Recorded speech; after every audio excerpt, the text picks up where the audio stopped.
ஆபிரகாமை ஆண்டவர் ஆசீர்வதித்தார். உங்களுக்கு நல்லா தெரியும். ஆண்டவர் அநேகரை நீதிமானாக்கினார்.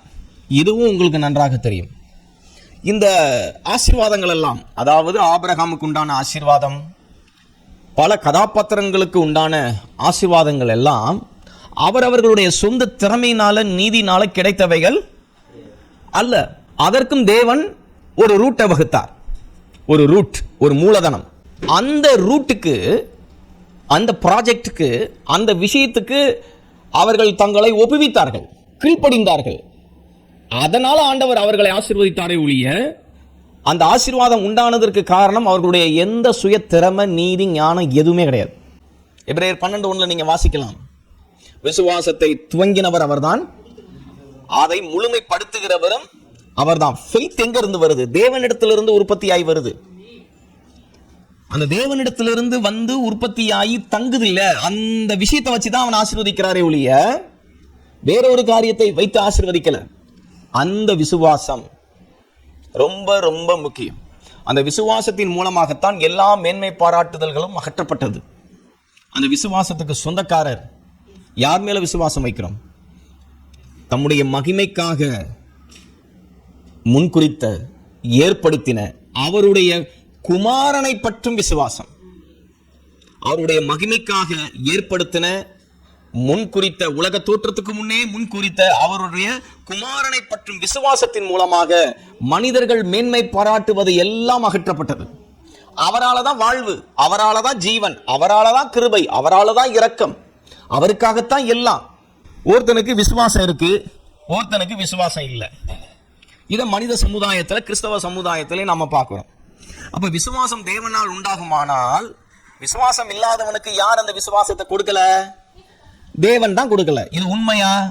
100% உண்மை. அதுல எந்த விதமான மாற்று கருத்தும் இல்லை. 2 மனிதர்கள் இருக்கிறார்கள். அந்த 2 மனிதர்கள் மத்தியில ஒருத்தனுக்கு கொடுக்கிறார், ஒருத்தனுக்கு கொடுக்கல. அப்ப தேவன் பட்சபாதம் உள்ளவரா?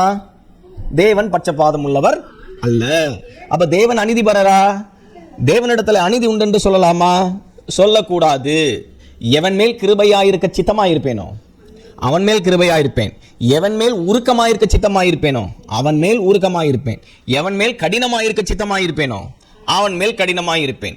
அப்ப ஒருவனுக்கு ஏன் விசுவாசம் உண்டாகவில்லை? 2 பேரையும் சந்தித்த ஆண்டவர் ஒருத்தனுக்கு விசுவாசத்தை கொடுத்துட்டு ஒருத்தனுக்கு விசுவாசத்தை கொடுக்கல. காரணம் என்னவெனில், இவன் தேவனுக்கு இணங்கினான், அவன் தேவனுக்கு இணங்கல. தேவனுடைய நீதியை அவன் பற்றி கொண்டான், அவன் கீழ்ப்படிந்தான், இவன் கீழ்ப்படியவில்லை. ஆகவே ஃபெய்த்தை வச்சுதான் ஆசீர்வதிக்கிறாரு. அந்த ஃபெய்த்தும் அவரால் தான் உண்டாகுது. அந்த ஃபெய்த் அவனுக்கு வருகிறதற்கு அவன் தேவனுக்கு இணங்க வேண்டும், தேவனுக்கு எதிர்த்து நிற்கக்கூடாது. தேவனுக்கு எதிர்த்து நின்றால், எதிர்த்து நின்று கிளர்ச்சி செய்தால் விசுவாசம் உண்டாகாது. உதாரணத்துக்கு இவ்வாறு வாசிக்கிறோம். 1 கொரிந்தியர் 1:18 வசனத்திலிருந்து வாசிங்க. சிலுவை பற்றிய உபதேசம்னா என்ன?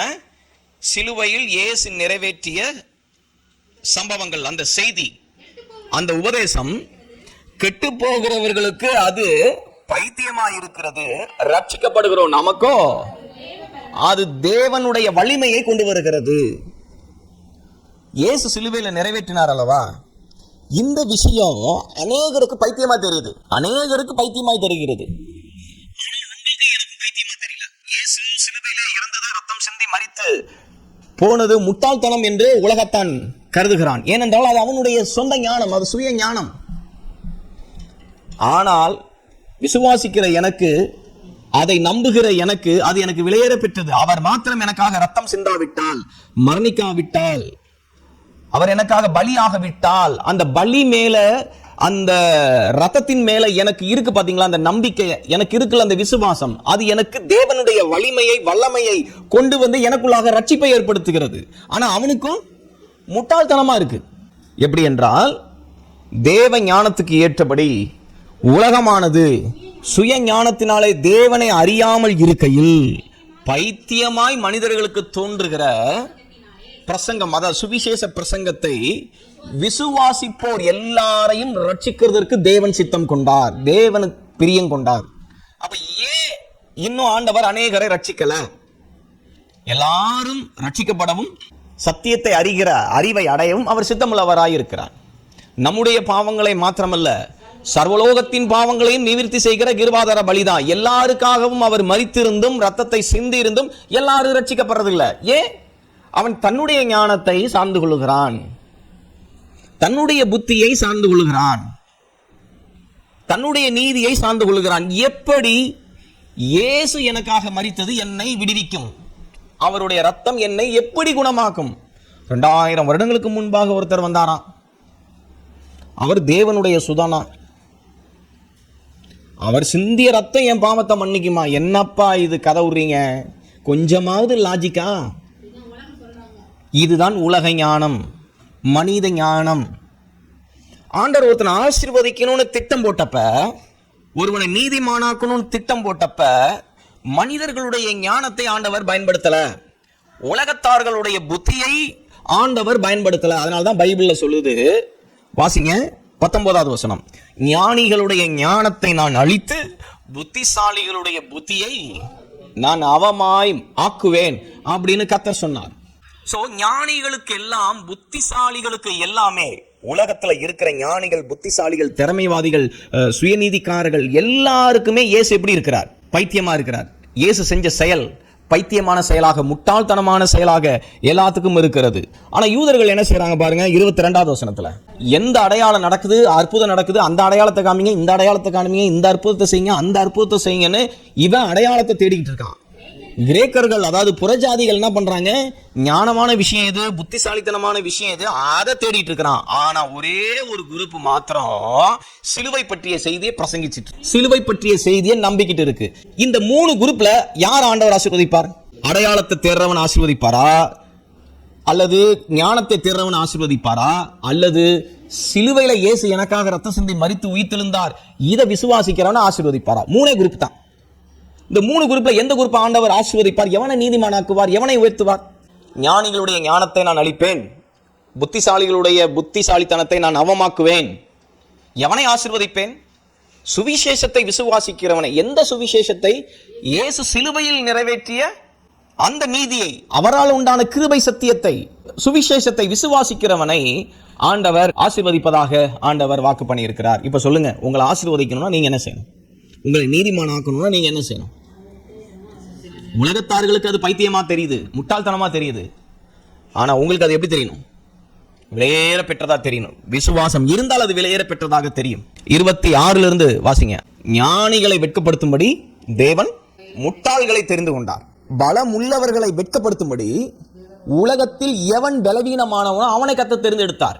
கவனிங்க, ஒரு ஞானி இருக்கான், ஒரு முட்டாள் இருக்கான், ஒரு பலம் உள்ளவன் இருக்கான், ஒரு பலவீனமானவன் இருக்கான்.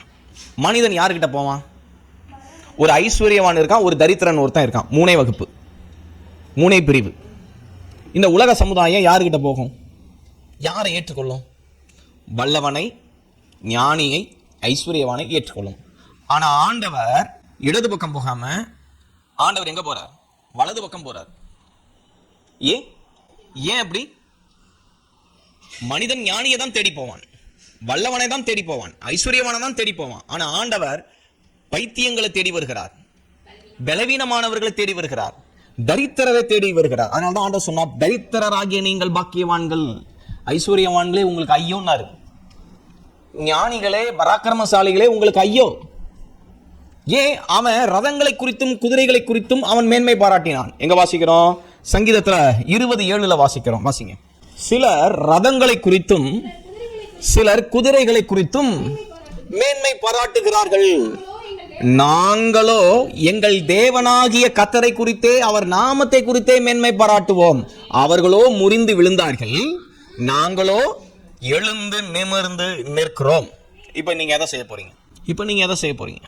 2 நாளாகமம் 16ஆம் அதிகாரமா இருக்கட்டும், 2 நாளாகமம் 32ஆம் அதிகாரமா இருக்கட்டும், 1 சாமுவேல் 17ஆம் அதிகாரமா இருக்கட்டும், இங்கெல்லாம் ஆண்டவர் தன்னுடைய ஜனங்களுக்கு, தன்னை விசுவாசித்த நம்பியவர்களுக்கு வெற்றி தருவார் யுத்தத்தில். எபிரேயர் 11 விசுவாசத்தினாலே அவர்கள் ராஜ்யங்களை ஜெயித்தார்கள், பலவீனத்தில் பலன் கொண்டார்கள், அந்நியருடைய சேனைகளை முறியடித்தார்கள். Through faith, by faith. இந்த யுத்தத்தில் அவர்களுக்கு எப்படி தெரியுமா வெற்றி வந்தது? கர்த்தாவே, பேர்காலம் நெருங்கிவிட்டது, பெறவோ எங்களுக்கு பலன் இல்லை. பலம் உள்ளவனுக்காகிலும் சரி, பலம் அற்றவனுக்காகிலும் சரி, உதவி செய்கிறது உங்களுக்கு லேசான காரியம். உம்முடைய நாமத்தினால நம்பி வந்து நிக்கிறோம். ஏராளமான ரதங்களும் குதிரை வீரரும் 10 லட்சத்துக்கு மேல பெலிஸ்தியன் கோலியாத் வந்து நிக்கிறான். நீ கேடயத்தோடும் பட்டயத்தோடும் என்னிடத்துல வருகிறாய். நான் யெகோவா மேல உள்ள நம்பிக்கையினால விசுவாசத்தினால உன்கிட்ட வரேன். அவரை சார்ந்துகிட்டு உன்கிட்ட வரேன்னா யார் வெற்றி பெற்றது? தாவீது. ஆசா வெற்றி பெற்றான், எசேக்கியா ராஜா வெற்றி பெற்றான், யோசாபாத் வெற்றி பெற்றான். இவங்க எல்லாம் வெற்றி பெற்றதுக்கு காரணம் மனிதனுடைய ஞானம் அல்ல, மனிதனுடைய பலம் அல்ல, மனிதனுடைய ஐஸ்வர்யம் அல்ல, தேவனுடைய நாமத்தை பற்றும் விசுவாசம். சோ ஃபெய்த் மாத்திரம் இருந்துச்சுன்னா மேன்மை பாராட்டல் நீக்கப்பட்டு ஆண்டவருடைய ஆசீர்வாதங்களை நீங்கள் பெற்றுக்கொள்வீர்கள். ஒரே ஒரு உதாரணம் சொல்றேன். இயேசுவினுடைய வலப்பக்கத்தில் ஒரு கள்ளன் தொங்குனான். அவன் தேவனுடைய பரதீசை அடைந்தான். அவனால் மேன்மை பாராட்ட முடியுமா? அவன் ஆசீர்வதிக்கப்பட்டதுக்கும் நீதிமானாக்கப்பட்டதுக்கும் என்ன காரணம்? அவன் என்ன செய்தான்? அவனிடத்துல என்ன இருந்தது? திறமை இல்ல, பரிசுத்தம் இல்ல, ஞானம் இல்ல, புத்தி இல்ல. அவன்கிட்ட இருந்ததெல்லாம் ஒன்னே ஒண்ணுதான், அவனுடைய பாவங்கள். ஆண்டவர் அவனை சந்தித்தாரு, இணங்கினா விசுவாசம் வந்துச்சு. அந்த விசுவாசம் அவனை ஆசீர்வதிச்சது. அதே போல லூக்கா 7 அந்த பாவியான ஸ்திரீ, உன் விசுவாசம் உன்னை ரட்சித்தது, சமாதானத்தோட போ, வேதனை நீங்கி சுகமாயிரு, உன் நம்பிக்கை உன்னை ஆசீர்வதித்தது அப்படின்னார், ரட்சித்ததுன்னாரு. எந்த பிரமாணத்தினால? அவ என்ன செஞ்சா? ஒண்ணுமே செய்யல. அவளுடைய ஃபெய்த், அவர்களுடைய ஃபெய்த். ஆகவே ஃபெய்த் மாத்திரம் இருந்துச்சு அப்படின்னா தேவனுடைய ஆசீர்வாதங்களை நீங்கள் பெறுவது நிச்சயம், சத்தியம். அல்லேலூயா. ஆகவே மனிதர்களுக்குள்ளாக மேன்மையாக எண்ணப்படுகிறது எல்லாம் தேவனுடைய முன்னிலையில் அது எப்படியாக கருதப்படுகிறது? அருவருப்பா கருதப்படுது. அருவருப்பா நினைக்கிறார் ஆண்டவர் அதை. ஆகவே உங்களுக்கு எனக்கும் சிந்தனைகள் வந்து உலகத்தார்களை போல இருக்கக்கூடாது. கிறிஸ்துவின் சிந்தை நமக்கு உண்டாயிருக்க வேண்டும். லூக்கா 16 ஆண்டவர் சொன்னாரு 15வது வசனத்துல, மனுஷர்களுக்குள்ளே மேன்மையாக எண்ணப்படுகிறது தேவனுடைய முன்னிலையில அருவருப்பா இருக்கு. நீ எதை நம்பிட்டு இருக்கிற? எதை தூக்கி பிடிச்சிட்டு இருக்கிற? எதை குறித்து மேன்மை பாராட்டுற? அதெல்லாம் ஆண்டவர் அருவருப்பா நினைக்கிறாருன்னு இயேசு சொன்னார். ஆனா அவர் சொன்னதை அவன் புரிஞ்சிக்கவே இல்லை கடைசி வரைக்கும். சிலர் மனுஷர்களை குறித்து மேன்மை பாராட்டினாங்க, சிலர் மாம்சத்தை குறித்து மேன்மை பாராட்டினாங்க, சிலர் பலத்தை குறித்து மேன்மை பாராட்டினாங்க. ஆனா பவுல் கர்த்தராகிய இயேசு கிறிஸ்துவின் சிலுவையை குறித்து தான் மேன்மை பாராட்டினார். மானிட பிரகாரமாக மேன்மை பாராட்டிக் கொள்கிறதற்கு அவர்கிட்ட எல்லாம் இருந்தாலும் கிறிஸ்துவுக்காக அதை வேஸ்ட், நஷ்டம் அப்படின்னு நினைச்சார். ஆகவே தேவனை மையப்படுத்துவோம், அவரை பற்றும் விசுவாசத்தை மையப்படுத்துவோம், அவரால் உண்டான கிருபை, நீதி, உண்மையை சார்ந்து கொள்வோம், கர்த்தருடைய அனைத்து ஆசீர்வாதங்களையும் பெற்றுக்கொள்வோம். இன்று முதல் எதை குறித்தும் மேன்மை பாராட்டாதீங்க. கர்த்தரை குறித்தே, சிலுவையை குறித்தே, தேவனுடைய ஞானத்தை குறித்தே மேன்மை பாராட்டுங்கள். தேவனுடைய ஞானத்துக்கு உலக ஞானம் ரொம்ப எதிர்த்தே நிற்கும், ரொம்ப தூரமானது, ரொம்ப ரொம்ப தூரமானது. தேவ ஞானம் என்ன சொல்லும்? உபத்திரவங்களில் மேன்மை பாராட்ட சொல்லும். ஆனால் உலக ஞானம் என்ன சொல்லும்? நல்லா வாழ்ந்து இருக்கும்போது, ஐஸ்வர்யமாக இருக்கும்போது மேன்மை பாராட்ட சொல்லும். ஆனால் பைபிள் என்ன சொல்லுது தெரியுமா? ஐஸ்வர்யவான் தன் தாழ்த்தப்பட்டதை குறித்து மேன்மை பாராட்ட கடவன். தாழ்த்தப்பட்டதை குறித்து யாராவது மேன்மை பாராட்டுவாங்களா? உலகத்தார்கள். உபத்திரவங்களில் மேன்மை பாராட்டுவார்களா? எல்லாவற்றையும் இழந்து போகும்போது யாராவது மேன்மை பாராட்டுவாங்களா? உலகத்தார்கள் யாரும் அப்படி மேன்மை பாராட்டவே மாட்டாங்க. ஆனால் கிறிஸ்துவின் ஆவியை உடையவன், தேவனுடைய சிந்தை அறிந்தவன் இந்த காரியங்களிலே மேன்மை பாராட்டுவான். அல்லேலூயா. எல்லாரும் பலத்தை குறித்து தான் மேன்மை பாராட்டுவார்கள். ஆனால் பவுலோ, என் பலவீனங்களை குறித்து நான் மேன்மை பாராட்டுவேன். ஏனென்றால் கிறிஸ்துவின் கிருபையும் வல்லமையும் அதிலே தங்குகிறது, விளங்குகிறது. அதுல தான் தெரியுது. உங்களுக்கு பலவீனங்கள் இருக்கா? உங்களுக்கு குறைகள் இருக்கா? நீங்கள் தாழ்த்தப்பட்டிருக்கிறீங்களா? தரித்திரர்களா? தேவனுடைய ஆசீர்வாதங்களை நீங்கள் சுதந்திரிக்கிறதற்கு தகுதி வாய்ந்த நபர்கள். தேவன் உங்களை எந்த நிலைமையில வைத்திருந்தாலும் தேவனையே பற்றி கொண்டிருங்கள். ஆண்டவர் உங்களை ஆசீர்வதிப்பார்.